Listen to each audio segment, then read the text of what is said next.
జై శ్రీ మాతాజీ. ఈరోజు ధ్యాన కార్యక్రమానికి విచ్చేసిన సాధకులందరికీ మా స్వాగతం. ముందుగా పరమ పూజ్య శ్రీ మాతాజీ గారిని ఈరోజు మనందరికీ ధ్యాన స్థితిని అనుగ్రహించవలసిందిగా పర్మిషన్ తీసుకుందాం. శ్రీ మాతాజీ,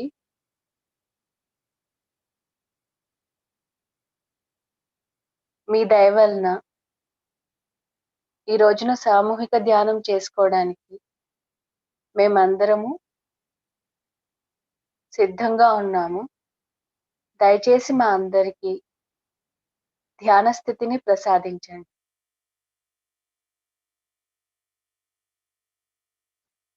ముందుగా బంధం తీసుకుందాము.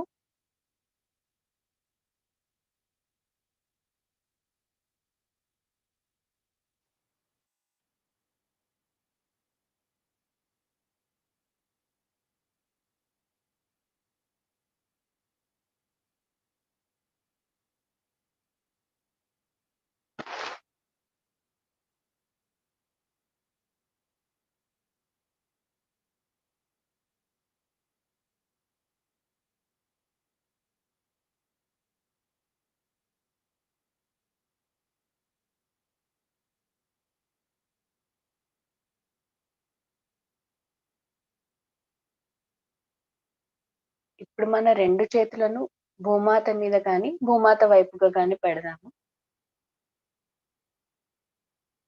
మనం ఇలా ప్రార్థిద్దాం. అమ్మా భూమాత, దయచేసి మా సూక్ష్మ వ్యవస్థలో ఉన్న సమస్త దోషాలు, బాధలను తీసివేసి మీలో ఉన్న ఓర్పును, సహనాన్ని మాకు ప్రసాదించండమ్మా. అమ్మా భూమాత, దయచేసి మీలో ఉన్న ఓర్పును, సహనాన్ని మాకు ప్రసాదించండమ్మా.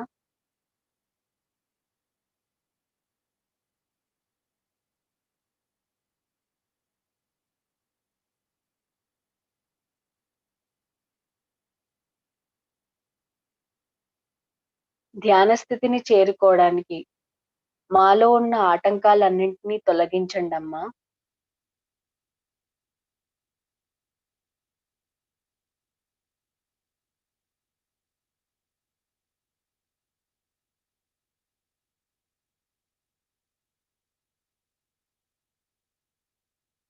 ఇప్పుడు మన ఎడమ చేతిని శ్రీ మాతాజీ గారి వైపు, కుడి చేతిని భూమి మీద ఉంచుతాము.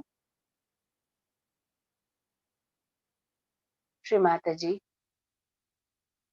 దయచేసి మా ఎడమ భాగంలో ఉన్న అన్ని సమస్యలను తీసివేయండమ్మా.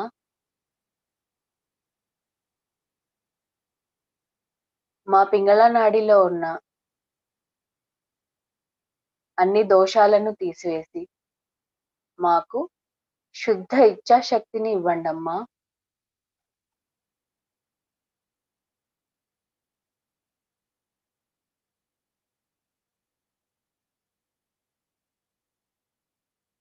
శ్రీ మాతాజీ, దయచేసి మా అందరికీ శ్రీ మహాకాళి మరియు శ్రీ భైరవనాథ్ యొక్క సుగుణాలను ప్రసాదించండమ్మా.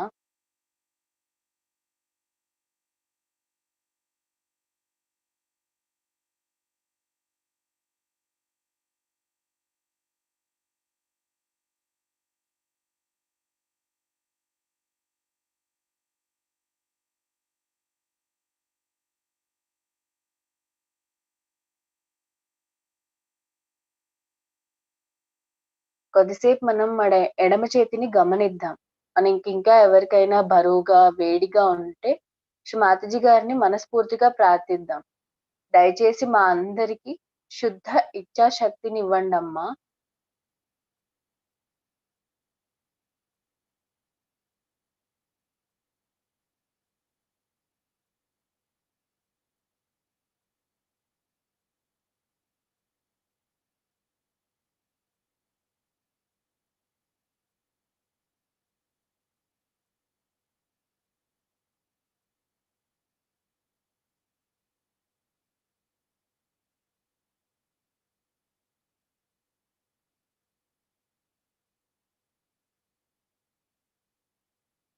ఇప్పుడు మెల్లిగా మన కుడి చేతిని శ్రీ మాతాజీ గారి వైపు, ఎడమ చేతిని ఆకాశం వైపు ఉంచుదాము. శ్రీ మాతాజీ, దయచేసి మా పింగళ నాడిలో ఉన్న సమస్త దోషాలను ఆకాశతత్వం ద్వారా తీసివేయండమ్మా. మా కుడి భాగంలో ఉన్న అధికమైన వేడిని, ఆలోచనలను ఆకాశతత్వం ద్వారా తీసివేయండమ్మా.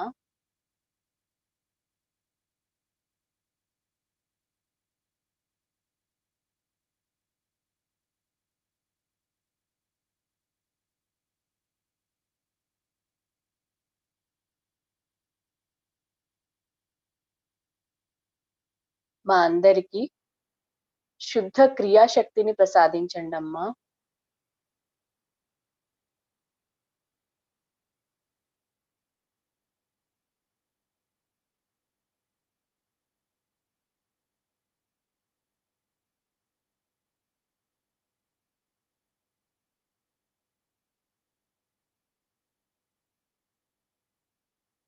శ్రీ మాతాజీ, మా అందరికీ శుద్ధ క్రియాశక్తిని ప్రసాదించండమ్మా.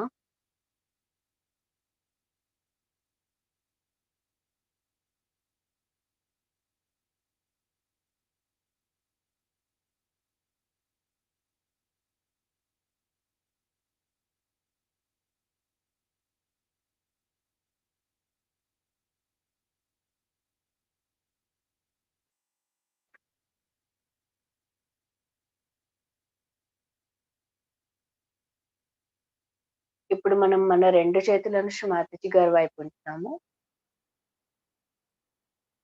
శ్రీ మాతాజీ, దయచేసి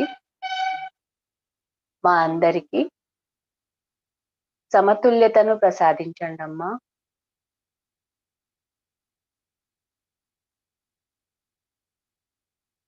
మా ఇడా పింగళ నాడులను సమతుల్యం చేయండమ్మా.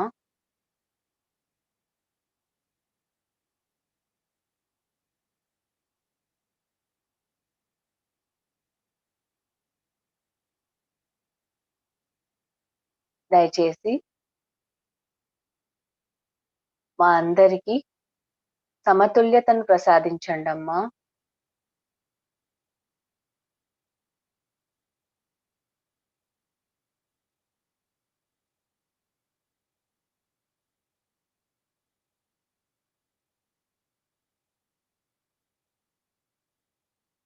దయచేసి మా అందరికీ నిర్విచార స్థితిని ఇవ్వండమ్మా.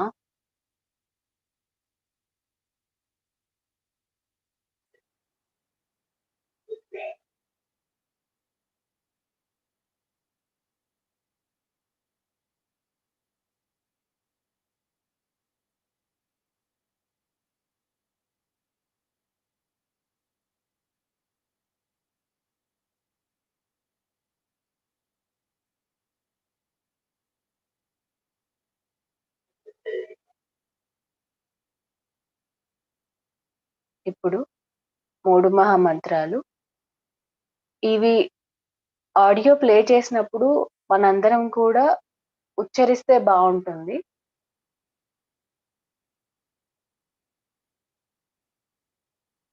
ఓం త్వమేవ సాక్షాత్ శ్రీ మహాలక్ష్మి మహాసరస్వతి మహాకాళీ త్రిగుణాత్మికా కుండలిని సాక్షాత్ श्री आदिशक्ति माता जी श्री निर्मला देव्यै नमो नमः। ॐ त्वमेव साक्षात् श्री कल्की साक्षात् श्री आदिशक्ति माता जी श्री निर्मला देव्यै नमो नमः। ॐ त्वमेव साक्षात् श्रीकल्की साक्षात् श्रीसहस्रार स्वामिनी मोक्षप्रदायिनी माताजी श्रीनिर्मला देव्यै नमो नमः।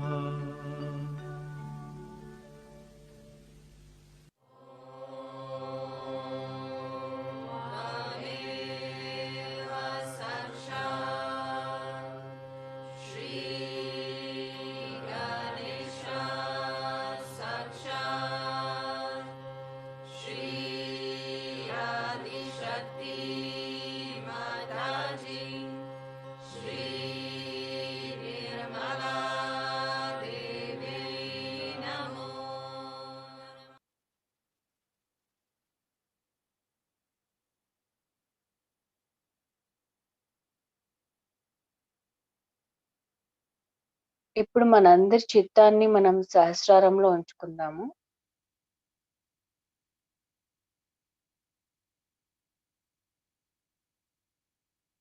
శ్రీ మాతాజీ గారి ప్రవచనం విందాము.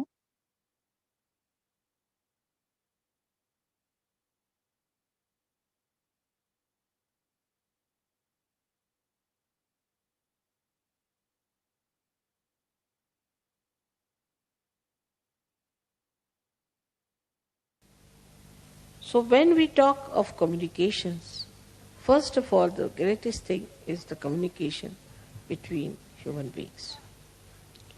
And when we have to think of the communication with the human beings, many people think that by aggression you will communicate better, which is not true. I mean, if somebody wants to get something out of someone, say, so you go there and just talk.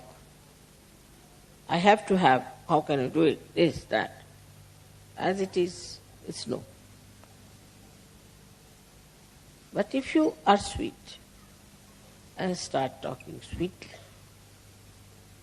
then 99% will definitely dissolve. So to dissolve people with sweetness, how to do it, that trick one has to learn.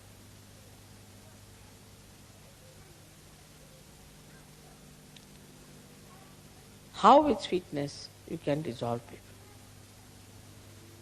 This is one of his special qualities, that you talk to someone in such a manner, genuinely, in a very sweet manner, and the problem between you and that person will be dissolved. Absolutely. Now there are many tricks. How to talk to someone is one of the biggest things one has to learn. First of all, you must always show that you are less intelligent than another person.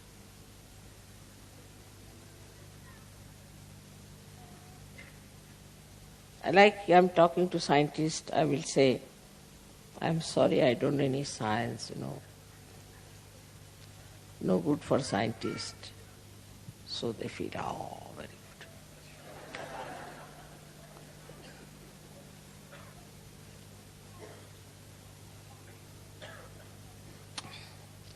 If you have to talk to some musician, you must say, I don't know any music. No, I've learned a little bit, but not much. Musician feels very happy. You may call it a pampering of the ego. You may call it. But there's no harm in saying that I am nothing compared to you. So the first trick is complete humility when you talk to another person. is the sign of greatness, is a sign of fulfillment. As the trees, when they are laden with fruits, they bend down. So the first of all, if you say, I am no one, I don't understand anything, but I would like to hear. This is first. First quality of communication is to be extremely humble about yourself. The another person should not know who you are. And there's a lot of fun in it. Say for example now, I can say about myself that my husband was very highly placed in India. I met a friend in Delhi. She was studying with me in school and in college. And she asked me, where do you live? I told her in Meena Bagh, which was just a useless, small little place meant for very ordinary officers, because they had not allotted us any house or anything. So temporarily we were there. She said, what is your husband doing? I said, doing so with some government servant. I didn't tell her. He came down. So he just looked at me, smiled. He said, do you know him? I said, he's my husband. She was shocked. He's your husband? Oh my God, why didn't you tell me? Immediately the whole thing changed. And she felt so ashamed of herself. She had started looking down upon me that I'm married to some clerk or someone.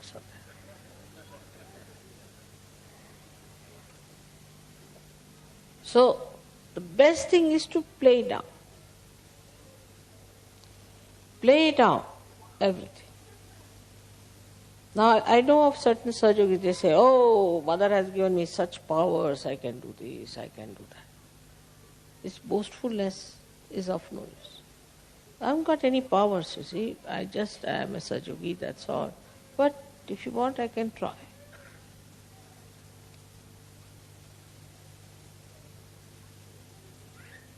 So, is to play down as much as you can. Practice this at home. First practice and then don't do it. So that is one of the greatest qualities of communication with others. Second thing, I think in the whole of Gita, if you read it, this one very important thing is krodhat vijayati samoha. See, among all the worst things that we have, according to him, we have 6 enemies. But in Gita, he started with krodha. He said, starts with krodha, with anger. If you have anger within you, then you are not a master at all. There's no need for a master to get angry, because he can play about. He can make you dance like this. What is the need to lose your temper? But that mastery, if you don't have, of handling people, then after 5-6 minutes of talk, your voice starts raising and something starts barking. Because that temper is still inside you, burning. But for a master, there should be no temper. No need. He has started with krodha, that with the krodha all problems stopped. From one to another, to another, to another. So we should watch out if we are angry people. Anger comes from Vishuddhi. Starts from liver, Vishnu, but expressed through Vishuddhi. Face becomes red, eyes become red. From the mouth, you start saying all kinds of horrible things, and the whole expression becomes so different when you are angry. So this anger is to be seen. Where is it? Within us, where is it, this anger? Liver, all right, I'll put it right. So to master it, you have to face yourself clearly. Many people have seen, people say, Mother, this lady is such a hot-tempered woman, she's so dominating. She does this, she does that. But if you tell her, so, no, I don't do that way. No, I'm very good. But how others are saying that, I don't know, but I'm very good. Finished. If somebody is saying that, then you watch yourself. Do you get into tempers or not? Are you losing your temper? It's very easy to make it out. Then face. So the trick of the trade is to face yourself and see for yourself how much you're lacking. So first is humility, which should be genuine. And secondly is equanimity. No temper. There is no need to take to temper. At the most you can say, hey, what are you doing? Why are you doing that way? Now if you do something, maybe something I might say which I do not like, so I don't want to say like that. At the most, up to that point is all right, that you should say that I dislike it. But not to go further with it. If you just stop at a point, then this habit of getting into temper will go away. This arrogance will go away. Which has to go? This arrogance has to go, this temper has to go, and then you will be surprised, you will feel very much relieved. Because this anger, once it comes in, reacts and catches your left Vishuddhi, and you become guilty. You feel very bad. Why I said so? I should not have said this. So Vishuddhi is finished. Left Vishuddhi means it's a headache. It goes on accumulating like a storehouse there, all your anger, temper, whatever you have. And this left Vishuddhi catches. And you know the problems of left Vishuddhi. So if you get angry with someone, don't feel guilty. But go before the mirror and slap yourself nicely, twice. Now you get angry with yourself. Let me get angry. Then stand before the mirror. Shoot, like that. In the same manner as you get angry, try to act. So you never feel guilty. Or maybe more angry would be better. So you empty out your left Vishuddhi. Next time you won't do it. But feeling guilty means you'll again repeat the same thing. So this temper is expressed by men differently and women by differently. And I'm very much worried about the women sometimes because they take to water power. Then I'm lost. But those who have ego too much cry much more. That's the sign. I've seen. If you say anything to them, immediately they'll start crying. Because already the left Vishuddhi is there full, like a full balloon. When you touch them, it becomes water. But men, their temper is different style, as you know very well. That when they get angry, they might fight with each other, box everyone, and then settle down nicely and have something to drink. Let us have it out, you see, they'll say. Take out. But women don't. They keep it there. And once they keep it, then it becomes tears. It starts coming down. So these are just tears out of joy, happiness, that's different. Or out of feelings for others. But it's not that. But it's tears just to impress another person that you are very sad or something.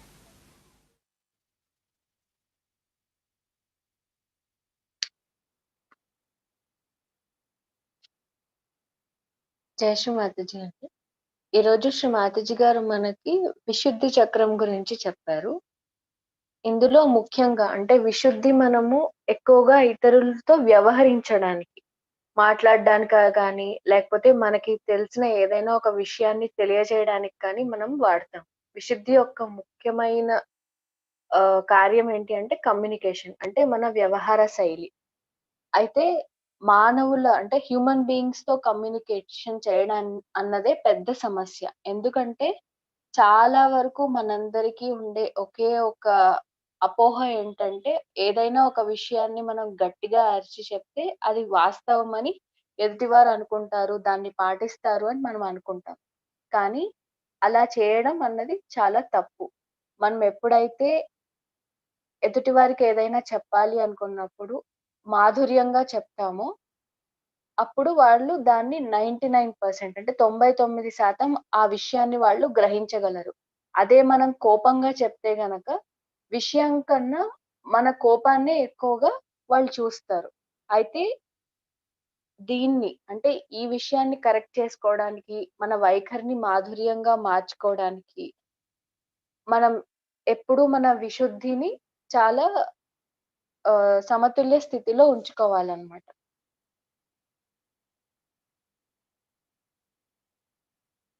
ఈ trick అంటే చిన్న మెళకువ మనందరికీ తెలియాలి. For suppose ఇప్పుడు మనందరము ఎవరైనా ఒక శాస్త్రవేత్తని కలిసాము, లేదా ఒక గొప్ప సంగీత కళాకారుడిని కలిసాము అంటే, అంటే ఇది శ్రీ మాతాజీ గారు తన జీవితంలో చేసేవారనమాట. ఎవరైనా ఒక పెద్ద శాస్త్రవేత్తనో, ఒక సంగీత కళాకారుడినో కలిసినప్పుడు, మీకన్నా శాస్త్ర విజ్ఞానం నాకేమీ తెలీదు. లేకపోతే మీ అంతటి శాస్త్ర విజ్ఞానిని నేను కాదు.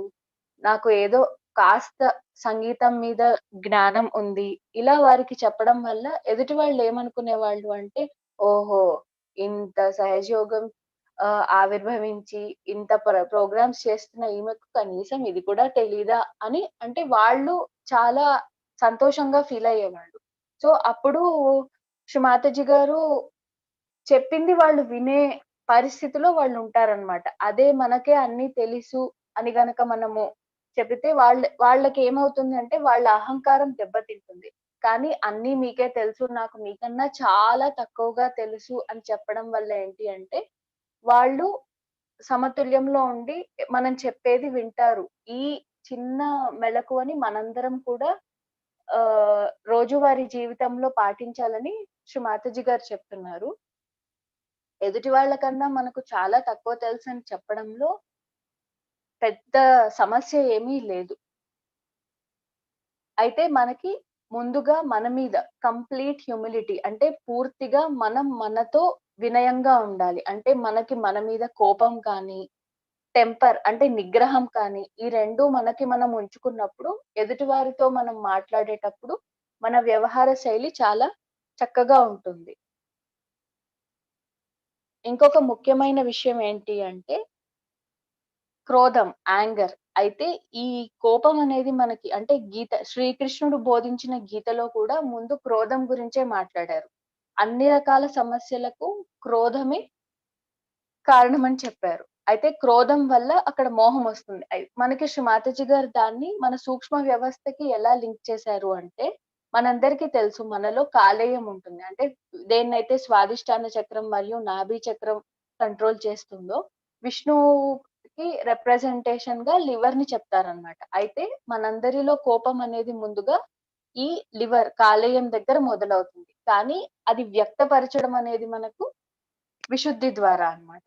అయితే ఒక చిన్న సందర్భాన్ని కూడా చెప్పారండి. శ్రీ మాతాజీ గారు వారి హస్బెండ్ అయిన సర్ సిపి ఒకసారి ఢిల్లీకి ట్రాన్స్‌ఫర్ అయ్యారన్నమాట. అయితే అక్కడ వీళ్ళొక చిన్న ఫంక్షన్‌లో అంటే ఆఫీసర్స్ అందరూ కలిసి ఉండే ఒక చోట కలిసారన్నమాట. అక్కడ శ్రీ మాతాజీ గారికి ఒక ఆవిడ పరిచయమయ్యారు. అయితే ఆవిడేంటి అంటే మాతాజీ గారితో చదువుకున్నారు. ఒక స్నేహితురాల్లాగా అన్నమాట. ఎప్పుడో చాలా రోజుల తర్వాత కనిపించారు. "ఓహ్! మీరేంటి ఇక్కడున్నారు? ఏం చేస్తున్నారు?" అది ఇది అని అడిగారు. అయితే మాతాజీ గారు అప్పుడు చెప్పారు. ఇలా మా హస్బెండ్ ఒక చిన్న గవర్నమెంట్ ఆఫీసర్. మేమిక్కడుంటాం." అంటే ఆ ఏరియా ఏంటి అంటే చాలా నార్మల్ పీపుల్ ఉండేది. కానీ మాతాజీ గారి హస్బెండ్ చాలా పెద్ద ఆఫీసర్ అయినా వాళ్ళకింకా క్వార్టర్స్ అవి అలాట్ చేయనందుకు వాళ్ళక్కడ స్టే చేస్తున్నారనమాట. అప్పుడు మాతాజీ గారు ఇలా చెప్పడం వల్ల ఆమేంటి అంటే, ఓహ్! నేనే చాలా గొప్పదాన్ని. నా హస్బెండ్ చాలా గొప్ప పొజిషన్‌లో ఉన్నాడు అని అనుకుంటారు. కానీ ఈలోపు అక్కడికి శ్రీ మాతాజీ గారి హస్బెండ్ రావడంతో ఆయన్ని పరిచయం చేసేసరికి ఆమె కొంచెం విస్మయానికి గురవుతారు. ఎందుకంటే ఆమె భర్త అంటే ఆ స్నేహితురాలి భర్త శ్రీ మాతాజీ గారి హస్బెండ్ కింది స్థాయిలో పనిచేసే ఉద్యోగి అన్నమాట. సో, అప్పుడింక ఆమె ఏమీ అనకుండా అక్కడి నుంచి సైలెంట్‌గా వెళ్ళిపోతారు. అయితే ఎదుటి వారిని అంటే మెప్పించడానికో, లేకపోతే ఎదుటి వారికి మనం ఏదైనా చెప్పాలి అంటే ముందుగా మనకి మనము ఆహ్, కోపాన్ని తగ్గించుకోవాలి. ఎందుకంటే ఎవరైతే స్వయం గురువులుగా ఉంటారో లేదా మాస్టర్ అంటాం. మనమందరము ఈ ధ్యానం చేసేది లేకపోతే రోజు మన సూక్ష్మ వ్యవస్థను మనము శుద్ధి చేసుకునేది మనకి మనం స్వయం గురువులవ్వడానికి. అయితే ఈ స్వయం గురువు లేదా మాస్టర్ అవ్వడానికి ముఖ్యంగా మన నిగ్రహాన్ని మనము అదుపులో ఉంచుకోవాలి. అలాగే మనకి కోపం చాలా తక్కువగా ఉండాలి. దీనికోసం శ్రీ మాతాజీ ఇంకొక విషయం చెప్పారండి. మన కోపాన్ని మనము గమనించుకుంటూ ఉండాలి. అసలు మనకు కోపం ఎందుకొస్తుంది? ఒక చిన్న విషయం ఇంకోటి ఏం చెప్పారు అంటే, ఒకవేళ మనకి కోపం ఉన్నప్పుడు మనం వెళ్లి ఒక అద్దం ముందు నిలబడాలి. అద్దం ముందు నిలబడి ఆహ్, చాలా అంటే అటు ఇటు చెంపలు వాయించుకుంటే గనక మన కోపం మనకే తగ్గిపోతుంది. అయితే ఈ కోపం వల్ల ఎదుటి వారితో మన వ్యవహార శైలి గనక చక్కబడితే మనకి మన చుట్టూ ఉన్న వారితో సత్సంబంధాలుంటాయన్నమాట. అందుకోసమనే విశుద్ధి చక్రము చాలా మంచిది అని చెప్తారు. అంటే చాలా మంచిగా ఉంచుకోవడం వల్ల ఏంటి అంటే, మన చుట్టూ ఉన్న వాళ్ళందరిని గూడా మనము చాలా ప్రశాంతంగా ఉంచగలం.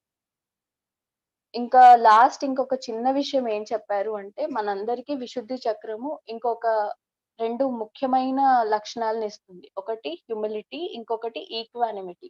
ఈక్వానిమిటీ అంటే స్థితప్రజ్ఞత. అంటే కోపం, బాధ, ఆనందం, దుఃఖం వీటన్నింటిని కూడా మనము సమానంగా చూసే స్థితిని స్థితప్రజ్ఞత అంటారు. అయితే ఈ స్థితప్రజ్ఞతను మనకు శ్రీకృష్ణుడు ఎవరైతే విశుద్ధి యొక్క అధిష్టాన దేవత అయిన శ్రీకృష్ణుడు ఉన్నారో, ఆయనకున్న లక్షణం అన్నమాట. ఆయన కృప వల్ల మనకి లభించే లక్షణమే ఈ స్థితప్రజ్ఞత. ఇంకా ఇంకొక విషయం ఏంటి అంటే, మనకి విశుద్ధి చక్రంలో ఎప్పుడైతే మనము ఈ నిగ్రహాన్ని గాని, లేకపోతే మన కోపాన్ని అదుపు చేసుకోలేకపోతామో, ముఖ్యంగా మనకొచ్చే సమస్య గిల్టీ అంటే అపరాధ భావం. ఆ నిమిషానికి మనం ఎదుటివారి మీద అరిచేసినా, తర్వాత మనకి మనం ఆలోచించుకున్నప్పుడు మనకు తెలిసిపోతుంది. అయ్యో! నేను వాళ్ళని ఇలా అనుండాల్సింది కాదు అని. ఇలా రిపీట్ అంటే ప్రతిసారి ఇలానే అవుతుందనుకోండి, అదంతా వెళ్లి మన ఎడమ విశుద్ధి చక్రంలో అపరాధ భావం కింద మనకి స్టోర్ అయిపోతుంది. సో, దానివల్ల ఏంటి అంటే మనకి ఆ అహంకారం అంతా వెళ్లి అక్కడ స్టోర్ అవుతుంది.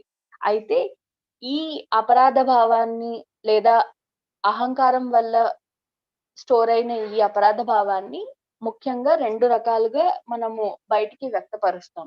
ఒకటి ఆహ్, ఆడవాళ్ళైతే గనక ఎక్కువగా చిన్న విషయాలకి ఏడుస్తారనమాట. అంటే ఇది చాలా చిన్న తప్పు అని మనం చెప్తే వాళ్ళకి ఇమ్మీడియేట్‌గా కళ్ళల్లోంచి నీళ్లొచ్చేస్తాయి. ప్రతిదానికి ఏడవడం మొదలెట్టడము, ప్రతిదాన్ని అంటే వాళ్ళనుకోవచ్చు చాలా మేము సెన్సిటివ్‌గా ఉన్నాము. అయ్యో! మేమేమి తప్పు చేయలేదు అని. కానీ ఇదంతా ఎడమ విశుద్ధిలో అహంకారం అనేది ఫిల్ అయిపోవడం వల్ల జస్ట్ అదొక బెలూన్ లాగా ఫిల్ అయిపోతుంది. అప్పుడు దాన్ని జస్ట్ ఎవరైనా ఒక పించ్ లాగా అంటే ఒక సూదితో ఇలా గుచ్చినట్టు గనక ఇలా చేశావు నువ్వు అన్నారనుకోండి. ఇమ్మీడియేట్‌గా వాళ్ళు ఏడవడం మొదలెడతారు. కానీ శ్రీ మాతాజీ గారు చెప్తున్నారు, ఏడవడం అన్నది చాలా ఆహ్, మనం చేయకూడని పని. ముఖ్యంగా లే ఆడవాళ్ళు ప్రతి చిన్నదానికి ఏడవడం అన్నది మంచి విషయం కాదు. అదే మగవారైతే గనక వారి కోపాన్ని వ్యక్తపరచడానికి ఏ బాక్సింగో, లేకపోతే దేన్నైనా పగలగొట్టడమో, దేని మీదైనా వాళ్ళ కోపాన్ని గట్టిగా చూపించడమో, ఇలా చేస్తుంటారు. ఆ తర్వాతొచ్చేసి హ్యాపీగా ఏదో ఒక చిన్న డ్రింక్ ఏదో కాఫీలో, టీలో తాగి హమ్మయ్య! నా కోపం అంతా పోయిందని వాళ్ళు వాళ్ళు ఇంటర్నల్‌గా రిలాక్స్ అవుతారనమాట. ఇప్పుడు మనం చూస్తుంటాం. ఈ రోజుల్లో చాలా స్ట్రెస్ ఎక్కువైపోయింది అంటే అందరూ వర్కౌట్‌లని లేకపోతే జిమ్ అని సజెస్ట్ చేస్తారు. అక్కడికెళ్తే ఏంటి అంటే వాళ్ళేదో దేన్నో బాగా కొట్టి లేదా దేన్నో బాగా ఎత్తేసి బరువులెత్తేస్తే అప్పుడు వాళ్ళలో ఉన్న స్ట్రెస్ తగ్గుతుంది అని ఒక సైకలాజికల్‌గా చెప్తూ ఉంటారు. అయితే మనలో ఉన్న ఆనందాన్ని కానీ, లేకపోతే ఇతరుల పట్ల మనకున్న భావాల్ని కానీ వ్యక్తపరచడానికి మాత్రమే మనం మన కన్నీళ్లను వాడాలి. సో, మనందరము అంటే ఈ రోజున మనకి చెప్పిన విషయాలన్నింటినీ ఒకసారి ఒక కొద్దిసేపు మనము మననం చేసుకొని, శ్రీ మాతాజీ గారిని ఒకటే అడుగుదాం. మనందరిలో అధికమైన కోపము, లేకపోతే వినయము లేని సందర్భాలు ఎప్పుడైతే ఉంటాయో, అప్పుడు మనల్ని మనము పరిశీలించుకునే శక్తి. వాచ్ యువర్ సెల్ఫ్ అన్నారు. అయితే ఆ శక్తిని మనందరికీ ఇచ్చి, మన వైఖరిలో మార్పు రావాలని మనందరము కొద్దిసేపు ధ్యానం చేద్దాం. శ్రీ మాతాజీ, దయచేసి మా అందరిలో సమతుల్యమైన వైఖరిని, మాధుర్యాన్ని స్థిరపరచండమ్మా.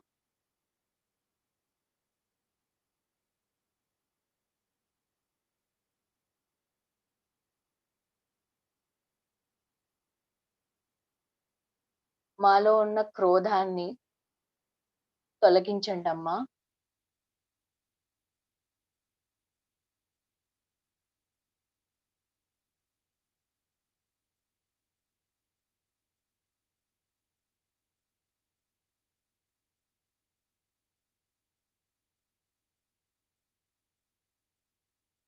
ఇప్పుడు మనందరము మన చిత్తాన్ని సహస్రారంలోనే ఉంచుకొని మధురాష్టకం విందాం.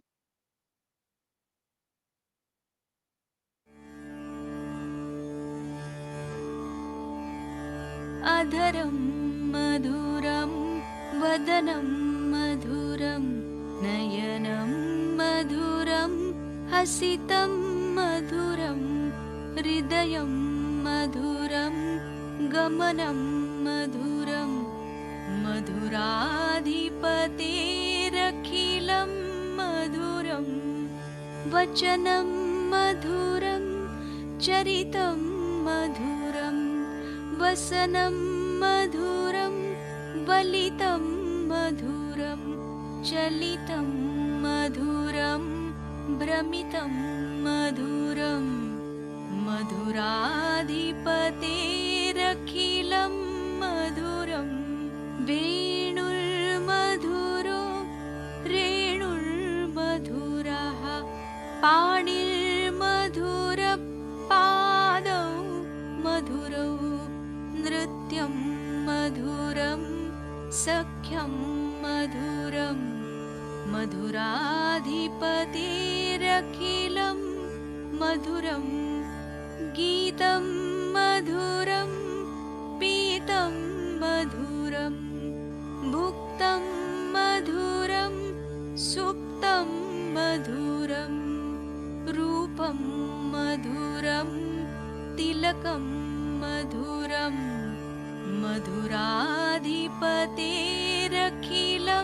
मधुरं करणं मधुरं तरणं मधुरं हरणं मधुरं रमणं मधुरं वमितं मधुरं शमितं मधुरं मधुराधिपतेरखिलं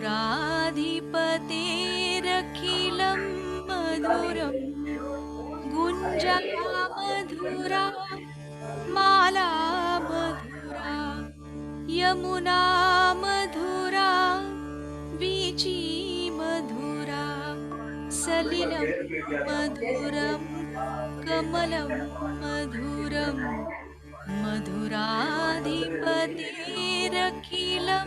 मधुरं गोपी मधुरा लीला मधुरा युक्तं मधुरं मुक्तं मधुरं दृष्टं मधुरं शिष्टं मधुरं मधुराधिपतेरखिलं मधुरं गोपा मधुरा गावो मधुरा यष्टिर्मधुरा सृष्टिर्मधुरा दलितं मधुरं फलितं मधुरं मधुराधिपतेरखिलं मधुरं मधुराधिपतेरखिलं मधुरं मधुराधिपतेरखिलं मधुरम् इति श्रीमद्वल्लभाचार्यकृतं मधुराष्टकं सम्पूर्णम् साक्षात् श्री आदिशक्ति माताजी श्री निर्मला देव्यै नमो नमः।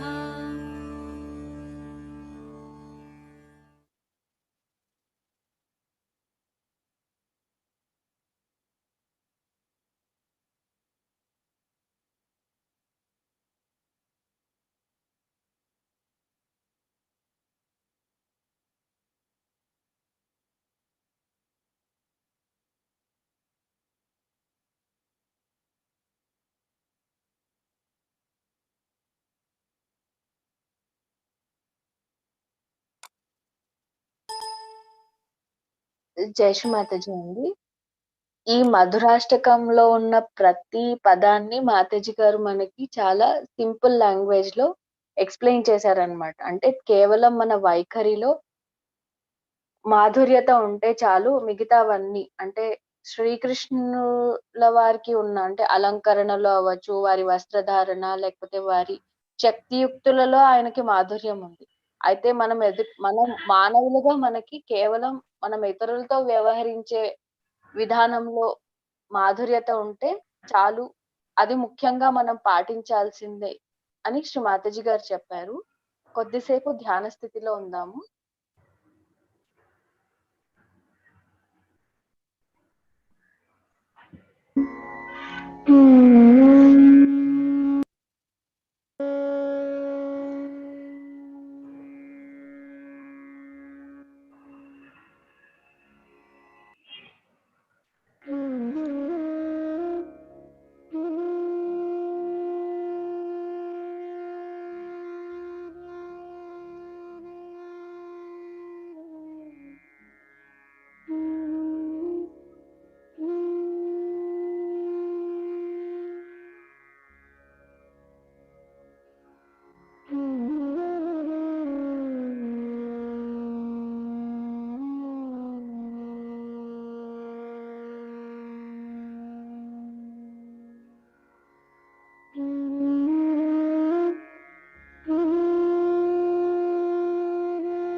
జై శ్రీ మాతాజీ.